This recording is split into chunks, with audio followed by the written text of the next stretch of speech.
ஏன்னா தமிழ்நாட்டு மக்கள் விவரமானவர்கள். அவங்களுடைய பாஸ்ட் ட்ராக் ரெக்கார்டை பார்த்து தான் முடிவுக்கு வருவாங்க. எதுவுமே எடுத்தோம் கவுத்தோங்கிற முடிவுக்குலாம் அவங்க போக மாட்டாங்க.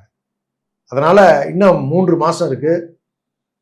இந்த 3 மாசத்துல என்னெல்லாம் கமிட்மெண்ட் அவர் கொடுக்குறாரு, என்னெல்லாம் சொன்ன மாதிரி அவர் நடந்துக்க போறாரு, எந்த மாதிரியான திட்டங்கள் அறிவிக்க போறாங்க, அவருக்கு பொதுவான பிரச்சனைகள்ல அவர் எதுவுமே நடந்துக்க போறாரு. இப்பவே ஒரு பெரிய கேள்வி எல்லாருமே கேட்டாங்க. உங்களுக்கான பிரச்சனைகள்லயே உங்களுடைய குரல்களை நீங்க ஒலிக்காம விடுறீங்க, கேட்காம விடுறீங்க, உரிமைகளை கேட்காம விடுறீங்க. இப்ப அந்த ஜனநாயகன் படத்தை பத்தி கேட்கறதுனால சொல்றேன், அது ரிவ்யூ கமிட்டிக்கு தான் அனுப்பிச்சிச்சு. அதுக்கு மேல இருக்க ரிவ்யூ கமிட்டிக்கு தான் அனுப்பிச்சு. நீ ஏன் தூக்கிட்டு கேஸுக்குன்னு ஓடின உடனே? உனக்கு விளம்பரம் தேவைப்பட்டுச்சு, நீ எதிர்பார்த்தது வேற.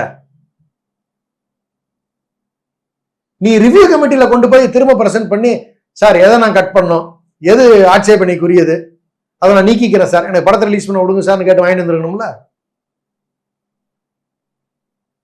அப்ப அதுலயும் விளம்பர நோக்கம் இருக்கு, சம்பாதிக்கணும், அதுக்கு ஒரு ஹைப் கிரியேட் பண்ணலாங்க. ஓகே, மிஸ்கைட் பண்ணாங்க. இல்லைன்னா எதுக்கு கோர்ட்டுக்கு தூக்கிட்டு வர்றீங்க? இது வரைக்கும் எத்தனை படத்துக்கு ரிவ்யூ கமிட்டிக்கு அனுப்பிச்சதோ இல்ல மேல போய் இதை சரி பண்ணுங்கன்னு சொல்லி சொன்னதுக்கோ முடியாதுன்னு தமிழ்நாட்டிலேயோ இந்தியாலேயோ எத்தனை வழக்குகள் போயிருக்கு சொல்லுங்க.